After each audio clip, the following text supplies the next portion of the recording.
विभाग दायित्व नेला बेलू आम मनरे गोटे कथा थिला कौन पाई आमर ड्रॉप आउट संख्या अधिक बढ़ुची कौन पाई आमर ग्रॉस एनरोलमेंट रेशियो जातीय स्तर ठारू कम रे अछि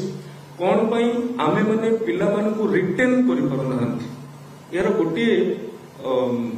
उत्तर आसतिला जे उच्च शिक्षाटा को समस्तंक पाई करिबो समस्तंक पाई उच्च शिक्षा एवं ये जो केजी रु पीजी निशुल्क करने पछरे बड़ उद्देश्य रही कहीं भी छात्र छात्री विद्यार्थी गोटे बेसिक हायर एडुकेशन रु वंचित न हो बेसिक तेणु अनेक क्राइटेरिया अनेक एसओपी आज आमे प्रदान करुछु सबु उच्च शिक्षानुष्ठान गुड़ी को जहाँ प्रदान करा जिवो विगत दिन मानकरे जदिव उच्च शिक्षा विभाग कौन निर्दिष्ट एसओपी मार्गदर्शिका प्रदान करनथिला तेबे केतेक कथा को नेकी जो संशय थिला द्वंद्व थिला आमे माने ताहाकू एड्रेस करिथिलु किछि परिमाण ले ताहाकू दूर मध्य हेतिला आज पूरा संपूर्ण भाव रे जो ए स्कीम रो ना रही ज्ञानोदय शिक्षारू समृद्धि पथ को जीवा पई ये मार्गदर्शिका साजिछि समस्त उच्च शिक्षा गोटे आर्थिक अनग्रसर कारण कहीं उच्च शिक्षा न छाड़तु बा जड़े पीजी पर्यंत पढ़ा चाहूँगी बेसिक कोर्स अध्ययन करने चाहूँगी से उच्च शिक्षा विभाग जो योग्य उच्च शिक्षानुष्ठान गुड़िक ए फोल्ड को आसुंच से राज्यर समस्त सरकारी विश्वविद्यालय समस्त सरकारी महाविद्यालय एवं बेसरकारी अनुदान प्राप्त बेसरकारी सरकारी अनुदान प्राप्त महाविद्यालय गुड़िक स्नातक और स्नातक श्रेणी नियमित पाठ्यक्रम ना लिखुवा छात्र छात्री मानू कौन शुल्क दबाक पड़ो नहीं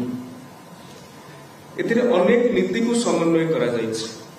जातीय शिक्षा नीति 2020 कहूँ समस्त शिक्षा समस्त उच्च शिक्षा ये मध्य समन्वित होती एवं विजन डॉक्यूमेंट 2036 एवं 2047 रे ग्रॉस एनरोलमेंट रेशियो को 60% रे पहुंचाइबा गोटे बड़ लक्ष्य रखा जाइछि ए 60% रे पहुंचाइबा केजी रु पीजी निशुल्क शिक्षा व्यवस्था बा ज्ञानोदय योजनाटा गोटे बड़ किक स्टार्ट हेबो बोली आमे आशा व्यक्त करूछु एवं कहीं भी गुणात्मक शिक्षार वंचित न होंतु से आमे निश्चितता करुछु तेणु योग्यता जो कथा मुझे राज्यर समस्त सरकारी विश्वविद्यालय रे चालुथुबा नियमित पाठ्यक्रम सरकारी महाविद्यालय एवं 488 662 कैटेगोरी रे जेतिके नियमित एवं संस्कृत कॉलेज मानकरे एथिरे नियमित पाठ्यक्रम गुड़िक एथिरे सबु छात्र छात्री योग्य विवेचित हेबे एवं ग्रांटिन एड जहाँ को कहते सरकार समय समय रे ग्रांटिन एड प्रदान करिथांती से कॉलेज गुड़िक माने 488 662 संस्कृत एमाने समस्त ए परव्यू को आसुछन एठी हमें स्पष्ट करबा उचित जे को माने ये स्कीम रो बात पड़िबे ताकू नहीं किसी परिमाण संशय थिला जेते शिक्षानुष्ठान गुड़िक कहली योग्य शिक्षानुष्ठान से जो रेगुलर कोर्स गुड़िक रेगुलर कोर्स को बाद देकी किसी शिक्षानुष्ठान केतेक सेल्फ फाइनेंसिंग और पीपीपी मोड रे निजे अर्थ लगे किसी कोर्स चलई थांती पीपीपी मोड रे एवं वृत्तिगत कोर्स किसी चली था से गुड़िक बाद पड़े एवं केतेक कॉलेज जोटा कि पूरा सेल्फ फाइनेंसिंग रे चलुछि गवर्नमेंट कोनोसी एड ही दो नहीं से माने एथरु बात पड़िबे एवं प्राइवेट अनुष्ठान गुड़िक से माने एथरु बात पड़िबे पीपीपी व्यवस्था रे परिचालित कोर्सेस गुड़िक मध्य एथरु बात पड़िबे distance education open education correspondence education एवं विभिन्न वृत्तिगत प्रोफेशनल कोर्सेस एथरु बात पड़िबे आपण MBA MCA BEd MEd ITech LLM BBA BCA भली वृत्तिगत प्रोफेशनल कोर्स गुड़िक एथरु बात करूछथि नेक्स्ट ଏବଂ ଛାତ୍ରଛାତ୍ରୀ ମାନଙ୍କ ପାଇଁ ଯୋଗ୍ୟତାର ସର୍ତ୍ତାବଳୀକୁ ଆମେ 75% ଶ୍ରେଣୀ ଗୃହ ଉପସ୍ଥାନ ରହିବାର ଆବଶ୍ୟକତା ଏଥିରେ ନିର୍ଦ୍ଧାରିତ କରିଛୁ। ଏଟା ନୂଆ କଥା ନୁହେଁ। ବିଶ୍ୱବିଦ୍ୟାଳୟ ମାନଙ୍କରେ ମହାବିଦ୍ୟାଳୟ ମାନଙ୍କରେ 75% ଆଟେଣ୍ଡାନ୍ସ ରହିଛି, କିନ୍ତୁ ତାହାକୁ ବିଶ୍ୱବିଦ୍ୟାଳୟ ମାନେ ମଧ୍ୟ ସମୟ ସମୟରେ ଏକ୍ଜାମରେ କୋଉମାନେ ଯୋଗ୍ୟ ହେବେ ବସିବା ପାଇଁ 75% ଆଟେଣ୍ଡାନ୍ସ ନିଆଯାଇଥାଏ, କିନ୍ତୁ ତାହାକୁ ଠିକ ଭାବରେ ଏନଫୋର୍ସ କରିବେ, ତାହାକୁ ଡିଜିଟାଲ ମିନ୍ରେ ଆପଣ ବାୟୋମେଟ୍ରିକ ର କଥା କହିପାରନ୍ତି। ସବୁ ଜାଗାରେ ବାୟୋମେଟ୍ରିକ ବି ସମ୍ଭବପର ନୁହେଁ। डिजिटल अटेंडेंस रेकर्ड माध्यम रे आपण माने कॉलेज मानकू निर्देशित करा जायछि सेमाने अटेंडेंस रिपोर्ट जेमिति आगुरु प्रदान करुथले एथर डिजिटल माध्यम रे हमकु प्रदान करिवे एवं सब कॉलेज गुडिकर एटा निजस्व तांकर विजडम जे कोटा ठीक हो बायोमेट्रिक तांका पय ठीक हो जदी गोटे पीजी क्लास रे 16 जण अछंती पीजी क्लास रे 32 जण अछंती बायोमेट्रिक हे पारे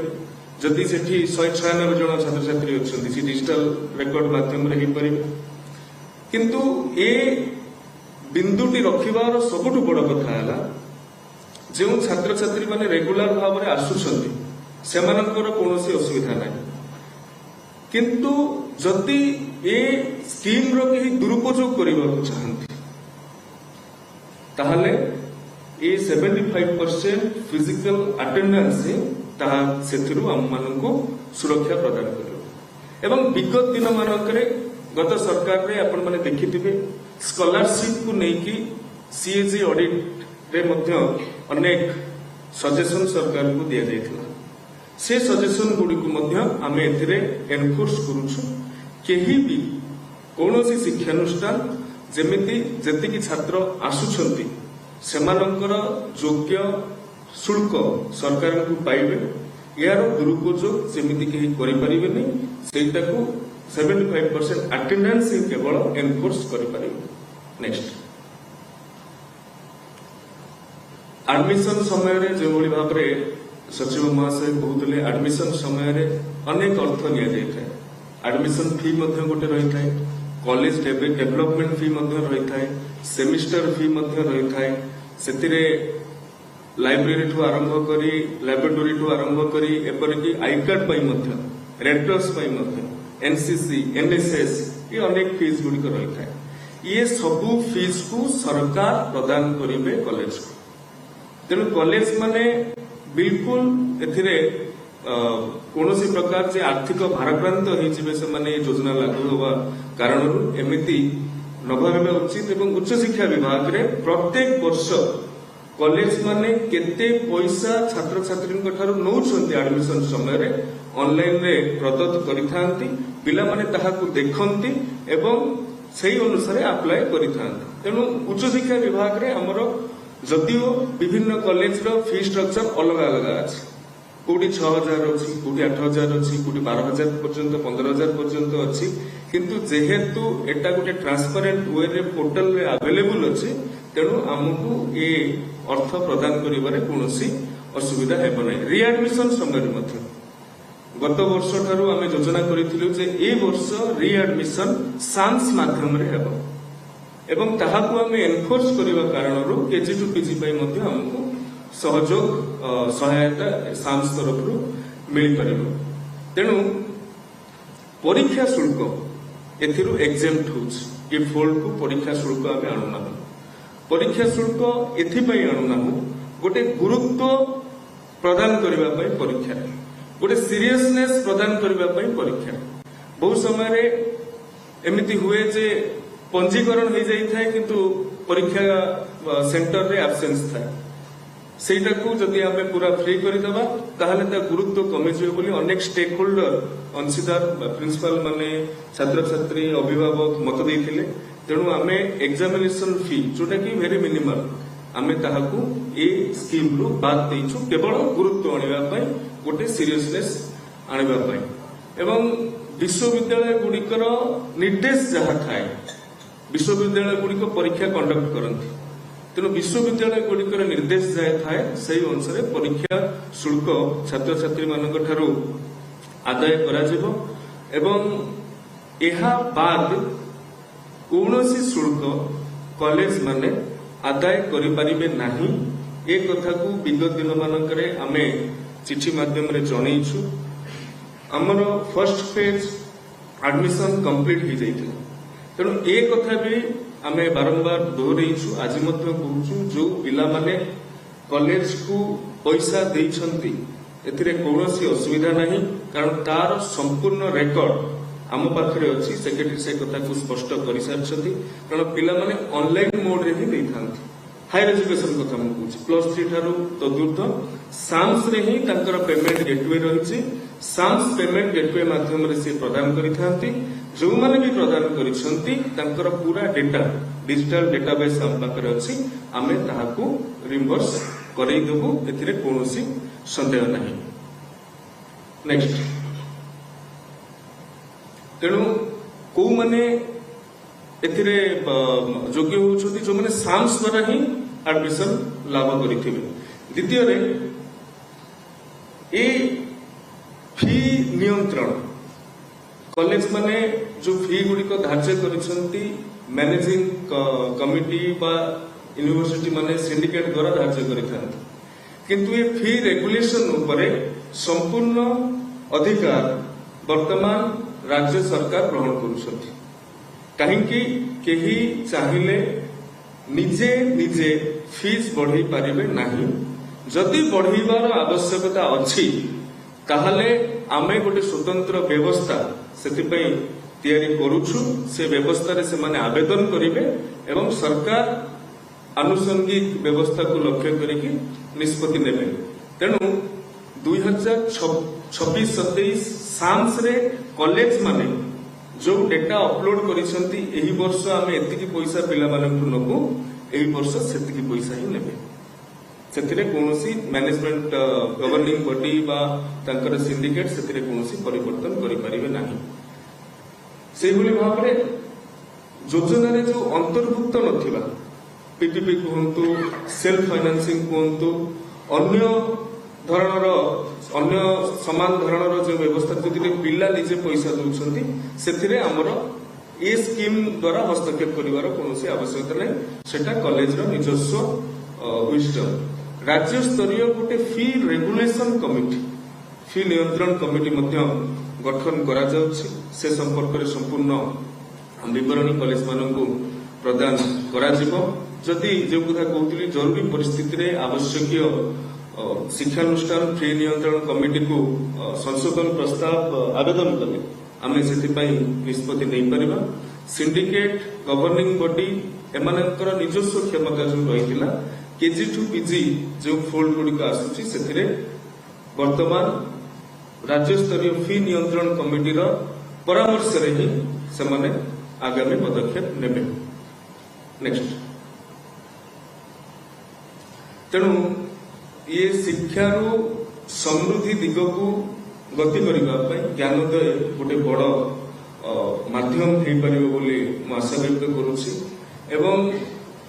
କେଜିରୁ ପିଜି ପର୍ଯ୍ୟନ୍ତ ନିଃଶୁଳ୍କ ଘୋଷଣା କରିବା ଆଉ ତାହାକୁ ଇମ୍ପ୍ଲିମେଣ୍ଟ କରିବାରେ ମଧ୍ୟ ମୋର ବ୍ୟକ୍ତିଗତ ଜ୍ଞାନ ଯେତିକି ଅଛି, ଓଡ଼ିଶା ଭାରତବର୍ଷର ପ୍ରଥମ ରାଜ୍ୟ ହେବ। ୟୁଜି ପର୍ଯ୍ୟନ୍ତ ଅନ୍ୟ ରାଜ୍ୟମାନେ ଫ୍ରି କରିଛନ୍ତି,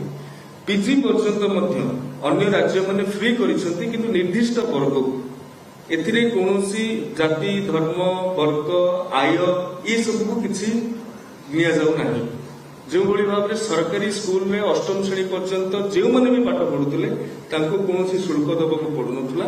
ଆଜିର ଦିନରେ ବେସିକ୍ ହାୟର ଏଡୁକେସନ ପାଇଁ ଯିଏ ପଢିବାକୁ ଚାହିଁବେ ସେମାନଙ୍କ ପାଇଁ କୌଣସି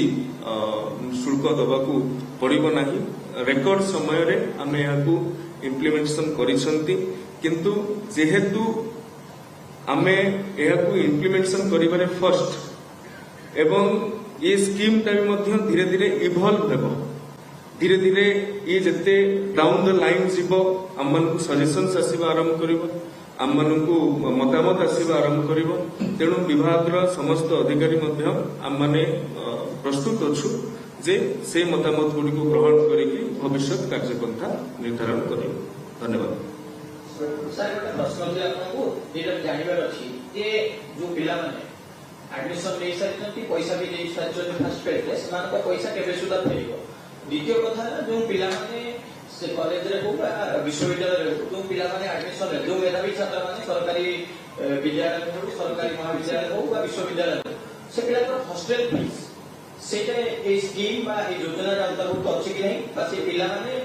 कौन सुविधा पाइपर ना से हॉस्टेल भी पैसा देवा पड़ो से विषय करते। तृतीय कथा ये जो सरकारी अनुदान पाँच जो कॉलेज मैंने से कॉलेज रे विभिन्न प्रकार फीस अच्छी कहवा कथा घरे कॉलेज कहवा कथा जे आमको जो पैसा सरकार देवे बोली भी कहते से आर्थिक वर्ष से शिक्षा वर्ष मिल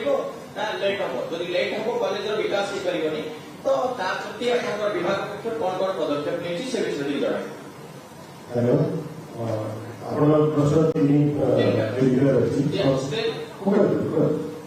प्रथम है जो पिला फीस पैसा देवे